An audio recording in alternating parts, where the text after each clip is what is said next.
Hello అందరికీ. నేను మీ సౌజన్య పతివాడ. ముందుగా మీ అందరికీ మా హృదయాలయ ఛానల్‌కి స్వాగతం, సుస్వాగతం.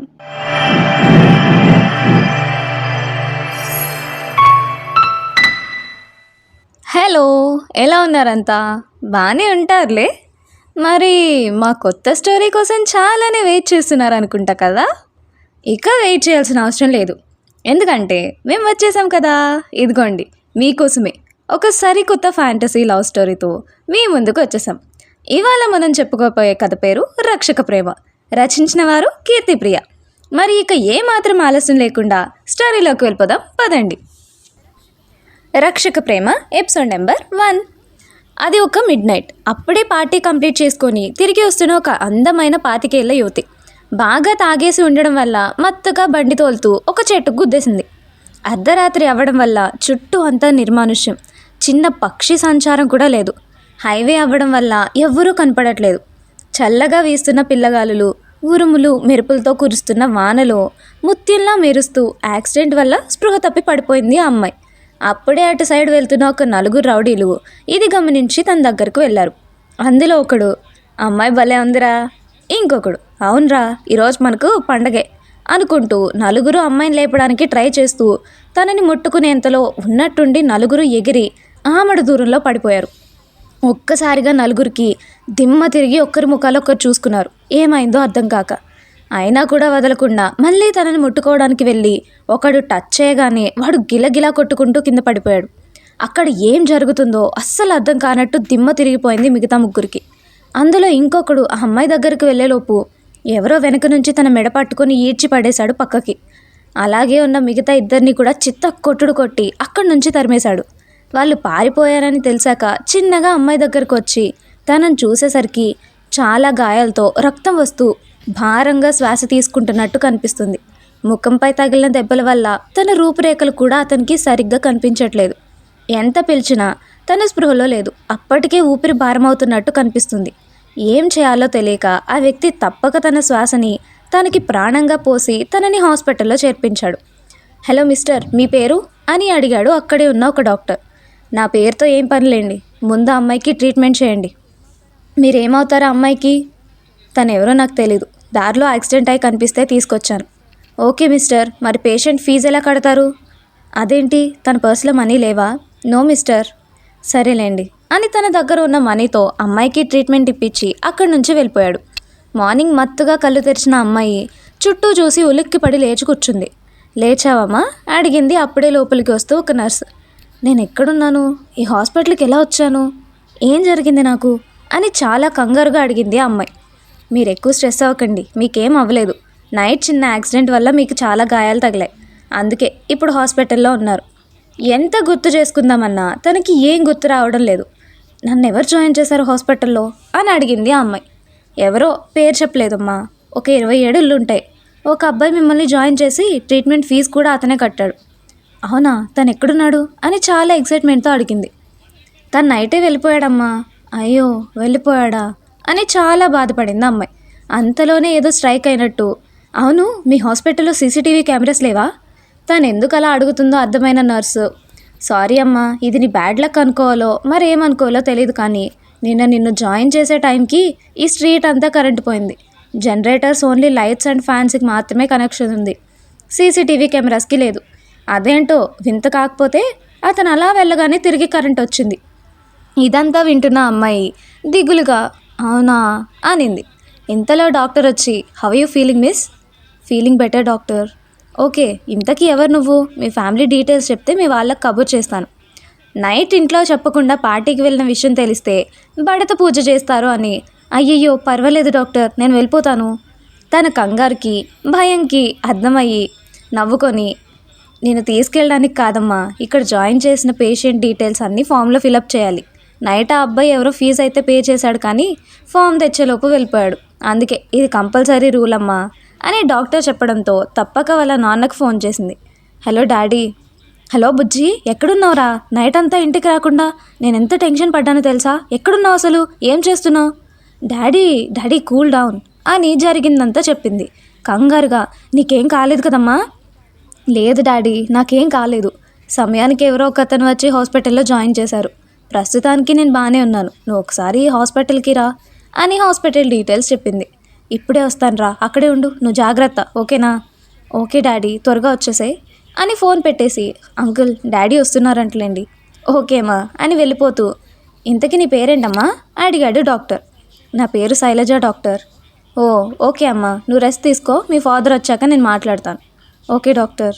మార్నింగ్ మెలకు వచ్చిన దగ్గర నుంచి వాగుతూనే ఉంది మన శైలు పాప. అక్కడే ఉన్న నర్సు వాళ్ళందరికీ బుర్ర వాచిపోతుంది. అందరినీ ఒకటే ప్రశ్న అడుగుతుంది. రాత్రి నన్ను జాయిన్ చేసిన అతను ఎలా ఉన్నాడు, చూడ్డానికి హీరోలా ఉన్నాడా, హ్యాండ్సమ్గా ఉన్నాడా అని తల తినేస్తుంది అని అప్పుడే అక్కడికి వచ్చిన శైలు వాళ్ళ ఫాదర్తో చెప్తారు అక్కడ ఉన్న నర్సులందరూ. వాళ్ళ మాటలకి చిన్నగా నవ్వుకొని నా బేబీ ఎక్కడికి వెళ్ళని ఎల్లరి మాత్రం తగ్గించదు కదా అని నవ్వుకొని ఫామ్స్ ఫిలప్ చేసి వాళ్ళకి ఇచ్చేసి శైలు దగ్గరికి వెళ్ళాడు. శైలు వాళ్ళ ఫాదర్ కిరణ్ కుమార్ వర్మ. అమ్మ శైలు, డాడీ వచ్చేసావా? హారా పద ఇంటికి వెళ్దాం, మీ అమ్మకి ఈ విషయం తెలిసింది, అట్లకాడ తిరిగేస్తుంది భయంగా. అందుకే కదా డాడీ నిన్ను పిలిచింది. అయినా పార్టీకి వద్దు వద్దు అంటున్నా కూడా నైట్ వెళ్ళావు, ఇప్పుడు చూడు ఎంత పని చేసావో. అమాయకంగా తల వంచుకొని నేనేం చేశాను డాడీ? ఏం చేసావా? అసలు డ్రింక్ ఎప్పటి నుంచి స్టార్ట్ చేసావు నువ్వు? డ్రింక్ చేసిందే కాకుండా కార్ ఎవరు డ్రైవ్ చేయమన్నారు నిన్ను? వెళ్ళి చెట్టుకు గుద్దేస్తావా అని కొంచెం కోపంగానే అన్నాడు కిరణ్. అదేంటి డాడీ, నా గురించి మీకు తెలియదా? నేను ఎప్పుడైనా అలా చేశానా? నైట్ ఎవరో కావాలనే నా కూల్ డ్రింక్లో మందు మిక్స్ చేశారు, అది నేను చూసుకోలేదు, ఎలా జరిగిందో కూడా తెలియదు అని బాధగా చెప్తుంటే సరే సర్లే ఫస్ట్ ఇంటికి పద, ఇప్పటికే నువ్వు ఇంటికి రాలేదని మీ అమ్మ టెన్షన్ పడుతుంది అని వెళ్తుంటే డాడీ అని పిలిచింది శైలు. ఏమైంది మా అని ప్రేమగా శైలు తల మీద చెయ్యేశాడు. అది నిన్న ఎవరో కథ నన్ను కాపాడాడు, కానీ తనకి థ్యాంక్ యూ కూడా చెప్పలేకపోయాను నేను అని బాధపడుతుంటే నేను కనుక్కుంటాలేరా, అతను ఎవరో ఖచ్చితంగా కనుక్కొని థ్యాంక్ యూ చెప్తూ సరేనా అని ఇద్దరు ఇంటికి స్టార్ట్ అయ్యారు. ఇంటికి రాగానే గడప దగ్గరే ఆగు అన్న రాధ గొంతు విని ఆగిపోయారు శైలు అండ్ కిరణ్. అడుగు లోపలికి పెట్టబోయేది కాస్త ఒక అడుగు వెనక్కి వేసి అమ్మో డాడీ ఇప్పుడు మమ్మీని ఎలా ఫేస్ చేయాలో అనుకుంటూ ఉండగానే దిష్టి పళ్ళం తీసుకొని వస్తుంది రాధ. చూపులతోని చంపేసట్టు చూస్తూ దిష్టి తీసేసి లోపలికి రా అని కంచు కంఠంతో పిలవగానే భయంతో కదలకుండా కిరణ్కి అతుక్కుపోయింది. ఏ ఒక్కసారి చెప్తే వినపడట్లేదా అని అరవగానే మమ్మీ వస్తున్నా అని భయంగా లోపలికి అడుగుపెట్టింది శైలు. సోఫాలో కూర్చోబెట్టి తనకి ఎదురుగా కూర్చుని సైలెంట్గా ఏం మాట్లాడకుండా తననే చూస్తుంటే వామ్మో ఆ చూపులతోనే చంపేస్తావు కదా మమ్మీ, ఏదైనా మాట్లాడే అని లోపలే అనుకుంటూ ఏదైనా మాట్లాడుమా అనగానే నోర్మోయ్, సిగ్గు లేకుండా మాట్లాడుతున్నావు మళ్ళీ, అసలు చెప్పబెట్టకుండా పార్టీకి నేను ఎవరు వెళ్ళమన్నారే? రాధా అది అని కిరణ్ అనగానే మీరు కొంచెం సైలెంట్గా ఉంటారా? మీ గారాబం ఎక్కువయ్యే ఇది ఇలా తయారైంది. టైంకి అతను ఎవరో వచ్చి కాపాడాడు కాబట్టి సరిపోయింది, లేకపోతే ఎంత ప్రమాదం అని కంట తడి పెట్టేసుకుంటుంది రాధ. తల్లి బాధ చూడలేక అమ్మా అంటూ వెళ్ళి రాధని హగ్ చేసుకుని ఇంకెప్పుడు ఎవరికీ చెప్పకుండా అలా ఎక్కడికి వెళ్ళను అని ఏడ్చేసింది శైలు. బిడ్డ బాధపడుతుంటే తట్టుకోలేక కళ్ళు తుడిచి ఈ ఇంటి యువరానివే నువ్వు, నీకు చిన్న దెబ్బ తగిలినా ఇక్కడ ఎవరం తట్టుకోలేంరా. ఇంకా నీ విషయం మనోజ్కి తెలీదు, తెలిస్తే వాడు ఎంత బాధపడతాడో తెలుసా? వాడికి నువ్వంటే ప్రాణం, నీకేమైనా కూడా వాడు తట్టుకోలేడు. నువ్వేమో ఇలా నా మాట కూడా వినకుండా పోతున్నావు. నీకేమైనా అయితే మేమేమైపోవాలి? నీ మీదే పంచప్రాణాలు పెట్టుకున్నాం మేము ముగ్గురు. సారీ మా, ఇంకెప్పుడు ఇలా చేయను అంటున్నాను కదా, ఐఎమ్ రియలీ సారీ అని బాధపడుతుంటే రాధా ఇంక చాలు, పిల్లని బాధ పెట్టకు. శైలు నువ్వు వెళ్ళి రెడీకా, కాలేజ్కి టైం అయింది కదా. సారీ డాడీ, నువ్వేమీ తెలిసి చేయలేదు కదా నాన్న, ఎందుకు బాధపడుతున్నావు? ఇంకోసారి ఇలా కాకుండా చూసుకుందాంలే, ఫస్ట్ వెళ్ళు అని తనని పైకి పంపించాడు. Love you daddy, love you mummy అని ఇద్దరికి ముద్దు పెట్టి చెంగున రూమ్లోకి దూరిపోయింది. పాపం బిడ్డకి దెబ్బలు తగిలి నువ్వు కూడా మర్చిపోయినట్టుంది. ఏంటి రాధా ఇది, నువ్వు చిన్నపిల్ల కదా అలా ఏడిపిస్తావు?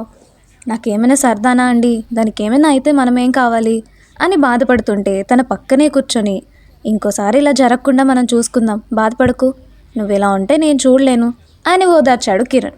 ఫ్రెష్ అవ్వడానికి బట్టలు తీసిన శైలుకి ఒంటికి లోపల కూడా అక్కడక్కడ గాయాల వల్ల బ్యాండేజ్ వేసి ఉండడం చూసి అది క్లీన్ చేసుకుందామని ఓపెన్ చేసి చూసి షాక్ అయిపోయింది. అలానే అన్ని బ్యాండేజెస్ ఓపెన్ చేయగానే స్టన్ అయ్యి అలా చూస్తూ ఉండిపోయింది. తలకి ఉన్న కట్టు కూడా తీసేసి చూసేసరికి అక్కడ అసలు గాయం తగిలిన గుర్తు కూడా ఉండి ఉండదు. ఇప్పుడు అర్థమైందా గైస్ తను ఎందుకు అంత షాక్ అయిందో? బాడీ మొత్తం గాయాలైనా కూడా ఎక్కడా కూడా చిన్న మార్క్ కూడా కనిపించడం లేదు. అసలు తను చూస్తుంది నిజమో కాదో కూడా అర్థం కాక అలా చూస్తూ ఉండిపోయింది శైలు. ఇంతలో కిరణ్ పిలవడంతో, హా డాడీ రెడీ అవుతున్నా, ఒక హాఫ్ అన్ అవర్ అని ఇంకేం పట్టించుకోకుండా రెడీ అవడానికి వెళ్ళిపోయింది. రెడీ అయిపోయి చెంగుని ఎగురుకుంటూ కిందకి వస్తూ చూసుకోక పొరపాటున మెట్ల మీద ఉన్న ఫ్లవర్ వాస్కి కాలు కొట్టుకోవడంతో అమ్మా అంటూ అరుస్తూ కూర్చుండిపోయింది అక్కడే. చూస్తే ఎడమ కాలి బొటన వేలు గోరు పైకి లేచి చిట్లిపోయి రక్తం వస్తుంది. అది చూసి బాధతో అరుస్తుంటే కంగారుగా ఏమైందమ్మా అంటూ అందరూ అక్కడికి వచ్చారు. కాలు కొట్టుకుపోయిందమ్మా, బ్లడ్ కూడా వస్తుంది, చాలా నొప్పిగా ఉంది అని చేతులు అడ్డం పెట్టుకొని తనకాలాడుతుంటే బిడ్డ బాధ చూడలేక కంగారుగా రత్నమ్మ త్వరగా వెళ్ళి ఫస్ట్ ఎయిడ్ బాక్స్ తీసుకురాపో అని పంపించింది రాధ. కొంచెం సేపటికి అసలు నొప్పే తెలియనట్టు అనిపిస్తుంటే మెల్లగా కళ్ళు తెరిచి చూసింది శైలు. తన కాలి వంక చూసి కళ్ళు కూడా ఆర్పకుండా అలా చూస్తూ ఉండిపోయింది. అసలు అక్కడ దెబ్బ తగిలినట్టు కానీ బ్లడ్ వచ్చినట్టు కానీ ఏ సూచనలు కనపడవు. తనకి నొప్పి కూడా అసలుకు ఏమీ తెలియనట్టుగా ఉంది. అంతే, మైండ్ బ్లాక్ అయిపోయింది శైలుకి. ఇదిగోండమ్మా ఫస్ట్ ఎయిడ్ బాక్సు అంటూ ఇచ్చింది రత్నమ్మ. ఇటివ్వు, ఇంతసేపు ఆ తేవడానికి, పాపం బిడ్డకి నొప్పి అంటుంది అని తీసుకుని శైలు వైపు చూస్తే అక్కడ తనకి దెబ్బ తగిలినట్టు కూడా ఉండదు. శైలు, ఏంటిది దెబ్బ తగిలిందన్నో ఎక్కడ కనిపించట్లేదు అని అయోమయంగా అడిగింది రాధ. తన మాటలేవి శైలు చెవిని చేరడం లేదు. తను ఇంకా షాక్లోనే ఉంది. మరి శైలు శైలు అని కదపగానే అమ్మా అని ఉలిక్కిపడింది. దెబ్బెక్కడే అని అడిగితే అలా చూస్తావేంటే? అది అమ్మా ఎక్కడో ఇందాక తగులుకుంది కానీ ఇప్పుడు కనిపించట్లేదు అని అమాయకంగా చెప్తుంటే కోపంగా చూస్తూ అందరినీ భయపెట్టి చంపావు కదే. లేదమ్మా నిజంగా చూసా, రక్తం కూడా వచ్చింది. నీకేదో పిచ్చి పట్టినట్టుందిలే కానీ ముందర టిఫిన్ తిందు, కాలేజ్కి టైం అవుతుంది. కన్ఫ్యూజ్డ్ మైండ్ తోటే టిఫిన్ తినేసి కాలేజ్కి స్టార్ట్ అయింది Shailu. The great Varma group of companies head Kiran Kumar Varma. ఇండియాలోనే టాప్ మోస్ట్ బిజినెస్ మ్యాన్, ఎప్పటికైనా టాప్ 1లో ఉండాలనేది అతని కోరిక. ప్రస్తుతానికి టాప్ 5లో ఒకరిగా అన్ని చోట్ల సక్సెస్తో సాగిపోతున్నారు. వారికి ఒక కొడుకు, ఒక కూతురు. కొడుకు మనోజ్ కుమార్ వర్మ బిజినెస్ మేనేజ్మెంట్లో PhD కంప్లీట్ చేసుకొని తండ్రికి చేదోడు వాదోడుగా ఉంటూ కంపెనీస్ని అబ్రాడ్లో కూడా ఓపెన్ చేయాలి అనే కాంక్షతో ముందుకు సాగిపోతున్నాడు. ప్రస్తుతానికి ఆ పని మీదనే లండన్ వెళ్ళుంటాడు మనోజ్. ఇక మన హీరోయిన్ సంగతికి వస్తే జువాలజీలో PhD ఫైనల్ ఇయర్ చేస్తుంది. ఇది వర్మ కుటుంబం. కిరణ్ కుమార్ వర్మ, రాధా వర్మ, మనోజ్ కుమార్ వర్మ, శైలజ వర్మ. వీళ్ళ ముగ్గురికి శైలు అంటే ప్రాణం. ఇంకొకరు కూడా ఉన్నారు, బట్ వాళ్ళ గురించి ఇప్పుడు కాదు, తర్వాత వస్తుందిలేండి. తను ఒక్క క్షణం వాళ్ళ ముందు లేకపోయినా ప్రాణం పోయినట్టే అనిపిస్తుంది. అంతా అల్లారు ముద్దుగా పెంచుకున్నారు. ఒక రకంగా చెప్పాలి అంటే ఆ ఇంట్లో శైలు పుట్టగానే అష్టైశ్వర్యాలు వచ్చాయని బంగారంలా చూసుకుంటున్నారు శైలజని, ఒక యువరాణిలాగా. ఇది వీళ్ళ కుటుంబం. ఇంకా కథలోకి వస్తే మైండ్ అంతా గందరగోళంతో ఏది అర్థం కాక కాలేజ్లోకి అడుగుపెట్టింది శైలు. మార్నింగ్ జరిగింది గుర్తు చేసుకుంటూ ముందు ఎవరు వస్తున్నారో కూడా చూసుకోకుండా వెళ్ళి ఒక అతనికి డాష్ ఇచ్చింది. అలా ఇవ్వడం వల్ల పడిపోతానేమో అని గట్టిగా కళ్ళు మూసుకున్న శైలు 2 చేతులు తనని పట్టుకొని ఆపడం చూసి మెల్లిగా కళ్ళు తెరిచింది. తన ఎదురుగా 6 అడుగుల ఎత్తు, రత్నల్లా మెరుస్తున్న శరీరం, బాణాల్లా గుచ్చుకుంటున్న చూపులు, ఎత్తుకు తగ్గ ఫిట్ బాడీ, కోరమీసం. చూస్తే ఎవరైనా మొదటి చూపులోనే పడిపోతారేమో అన్నంత అందంగా ఉన్నాడు అతను. అతన్ని చూస్తూ కళ్ళార్పడం కూడా మర్చిపోయి అలానే చూస్తూ ఉంది శైలు. అటు సైడ్ అతనికి శైలుని అలా పట్టుకోగానే గుండెల్లో ఏదో నొప్పిగా, ఏంటో అర్థం కానట్టు ఉంది పరిస్థితి. తననే చూస్తూ ఎందుకు ఇలా నొప్పిగా ఉంది అనుకుంటూ మెల్లగా శైలిని సరిగ్గా నుంచోబెట్టి are you all right miss అని అడుగుతారు. ఒక ట్రాన్స్లో ఉన్న శైలు తన మాటలకి ఏమీ పలకకుండా అలానే చూస్తూ ఉంటే హలో హలో అని పిలుస్తాడు. అప్పుడు ఈ లోకంలోకి వచ్చి I'm okay thank you, no thanks అని చెప్పి వెళ్ళిపోయాడు అక్కడి నుంచి. వెళుతున్న అతని వైపు చూస్తూ నడుస్తూ ఉంటే ఎదురుగా హలో మేడం కొంచెం ముందు చూసి వస్తారా అన్న గొంతు విని అటు చూసింది శైలు. అక్కడ తన ఫ్రెండ్ కనిపించింది. హే శాలిని, నువ్వెప్పుడు వచ్చావే? కొంచెం ఇటు కూడా చూస్తే కనిపిస్తాం మేడం, బాగా బిజీగా ఉన్నట్టున్నావు, ఎక్కడ చూస్తున్నావేంటి? అదేం లేదులే, క్లాస్కి వెళ్దాం పదా. నువ్వు ఎక్కడ చూస్తున్నావో నేను చూసానులే కానీ అతను ఇక్కడ జూనియర్ లెక్చరర్గా ఈరోజు జాయిన్ అయ్యారు. ఏంటి లెక్చరరా అని షాక్తో చూసింది శైలు. అదేంటి చూడ్డానికి చాలా చిన్నగా ఉన్నాడు. ఉన్నాడా ఏంటి, చిన్నోడే. ఆ సార్కి 27 ఇయర్సే అంట. టాప్ ర్యాంకర్లో ఉండడం వల్ల అడ్వాన్స్డ్గా ఇక్కడ జాబ్ వచ్చిందంట. అది వినగానే వావ్ సూపర్ అంటూ ఎగ్జైట్ అయిపోయింది శైలు. ఏంటి మేడం అంత ఎగ్జైట్ ఫీల్ అవుతున్నారు? అదేం లేదులే, ఫస్ట్ క్లాస్కి టైం అవుతుంది పదా. అబ్బో, ఏదో ఉందిలే తెలుస్తుంది అంటూ ఇద్దరు క్లాస్కి నడుస్తుంటారు. అవును, రాత్రి ఏంటి ఏదో వీరంగం చేసావంట? చెప్పేశాడా అప్పుడే? నీకు గాయాలు తగిలాయని కొంచెం జాగ్రత్తగా చూసుకోమని చెప్పారు అంకుల్. కానీ ఏంటి, నిన్ను చూస్తుంటే అసలు దెబ్బలు తగిలిన దానిలోనే కనిపించట్లేదు. ఆ మాటకి పొద్దున జరిగిందంతా గుర్తు చేసుకుంటుంది శైలు. అసలు నాకేం జరుగుతుందో ఏం అర్థం కావట్లేదు, ఎలా తెలుసుకోవడం అని ఆలోచిస్తుండగా హాస్పిటల్ గుర్తొస్తుంది. అవును, ఇదే కరెక్ట్. కాలేజ్ అయిపోగానే ఒకసారి హాస్పిటల్కి వెళ్ళి అక్కడ కనుక్కుంటా అని అనుకుంటూ ఉండగానే, ఓయ్ నిన్నే పిలిస్తే పలకవేంటి? షాలు, దెబ్బలేం లేవేంటి అని అడిగితే పలకకుండా ఏదో ఆలోచిస్తున్నావేంటి? ఇప్పుడు దీనికి అంతా చెప్పినా నమ్మదు. ఫస్ట్ హాస్పిటల్కి వెళ్ళి క్లియర్ చేసుకొని అప్పుడు చెప్దాంలే అనుకొని, అదేం లేదులే, తగ్గిపోయి ఉంటాయి, ఫస్ట్ క్లాస్కి పదా, టైం అవుతుంది అని ఇద్దరు క్లాస్కి వెళ్తారు. సిటీలో జంతు హత్యలు ఎక్కువైపోతున్నాయి. రోజుకొక జంతువు చనిపోయి పడిపోతుంది. ఒకసారి 7 కనిపిస్తే ఇంకోసారి 7 కూడా కనిపించడం లేదు. దీనిపై మీ సమాధానం ఏంటి ఏసీపీ గారు అడిగాడు ఒక రిపోర్టర్. మేము ఆల్రెడీ ఫారెస్ట్ డిపార్ట్మెంట్ వాళ్ళకి ఇన్ఫామ్ చేశాం. ఇప్పటికీ ఇలాంటి హత్యలు జరగబట్టి వారం రోజులు అవుతుంది. ఎక్కడా కూడా సరైన ఆధారం దొరకడం లేదు. అది కాక ఆ జంతువులన్నీ బయట తిరిగేటివే. స్టార్టింగ్లో ఎక్కడో గుద్దుకొని చచ్చిపోయి ఉంటాయి అనేసి ఎవరూ అంతగా పట్టించుకోలేదు. కానీ కంటిన్యూస్గా రోజుకి ఒకటి జరుగుతూ ఉండడంతో అనుమానం వచ్చి ఈ కేసు టేకప్ చేసుకోవాల్సి వచ్చింది. త్వరలోనే కనుక్కుంటాం అన్న న్యూస్ని వింటూ ఉంటుంది గీత. అప్పుడే లోపలికి వచ్చిన శైలజ శాలిని, ఓసే ఎప్పుడు చూసినా రేడియోనేనా నీకు? కాలేజ్కి వచ్చినా కూడా వదలవా? నీకు ఇదేం పిచ్చే అని అడిగింది శైలు. హే శైలు, నువ్వెప్పుడు వచ్చావే? బాగానే ఉన్నావా? అంకుల్ నీకు యాక్సిడెంట్ అయిందన్నారు. అదేంటి 2 రోజులు రెస్ట్ తీసుకోవచ్చు కదా? ఇంత కొంపలు మునిగేలా ఇప్పుడే క్లాస్కి రాకపోతే ఎలాగా? టాపర్వే కదా. నా సంగతి పక్కన పెట్టలే, కానీ ఏంటి పొద్దున్నే ఎవరిని కూడా పట్టించుకోకుండా రేడియో వింటున్నావు క్లాస్లో? అదేం లేదే, సిటీలో జంతు హత్యలు ఎక్కువైపోతున్నాయంట. అందుకే చాలామంది భయపడుతున్నారు. చాలా ఘోరంగా పీక్కొని మరీ తిన్నట్టుగా జంతువుల సేవలు దొరుకుతున్నాయంట. అవునా? అయితే ఏదైనా క్రూర మృగం సిటీలో జొరబడిందేమో. అందుకేగా ఏసీపీ గారు స్పెషల్గా ఈ కేసుని టేకప్ చేశారు. ప్రజలకు ఎలాంటి ఆపద రాకుండా చూసుకోవడానికి అన్ని వైపులా గాలిస్తున్నారు అంటుంటే, ఇంతలో లెక్చరర్ రావడంతో ముగ్గురు సైలెంట్ అయిపోయారు. హే శైలు, అతను ఇందాక నీకు తగులుకున్న లెక్చరరే అని శాలిని చెప్పడంతో తల ఎత్తి చూసింది శైలు. అతను, hello my dear students, I'm mister Siddharthanand. నేను స్పెషల్గా ఫైనల్ ఇయర్స్కి ఎటానమీ చెప్పడానికి ఇక్కడ అపాయింట్ చేయబడ్డాను. మీకు ఎలాంటి డౌట్స్ ఉన్నా నిస్సందేహంగా నన్ను అడగవచ్చు, ఓకేనా? తననే చూస్తూ, సిద్ధార్థ్ అతనిలాగానే ఎంత బాగుంది పేరు అంటూ తననే కల్లార్పకుండా చూస్తుంది శైలు. ఇంతలో హూ ఇస్ మిస్ శైలజ అని అడిగాడు సిద్ధు. ఏదో లోకంలా ఉంటూ ఇవేమీ తనకి వినిపించట్లేదు. ఏ శైలు, నిన్నే పిలుస్తున్నారే అని గీతో కదపగానే, ఎస్ సార్ అని లేచి నిల్చుంది. తనను చూసి, ఇందాక ఈ అమ్మాయే కదా అని అనుకొని, all years topper, very good, thank you sir. నేను ఈరోజే న్యూగా జాయిన్ అయ్యాను. ఈ కాలేజ్ గురించి అంతగా తెలియదు నాకు. అందుకే నాకు ఒక మంచి స్టూడెంట్ని నాతో పాటు ఉంచమని ప్రిన్సిపల్ని అడిగాను. సార్ మిమ్మల్ని సజెస్ట్ చేశారు. మీకేం ప్రాబ్లం లేకపోతే జూనియర్ క్లాసెస్ గురించి, రిమైనింగ్ వాటి గురించి మీ సహాయం నాకు కావాలి.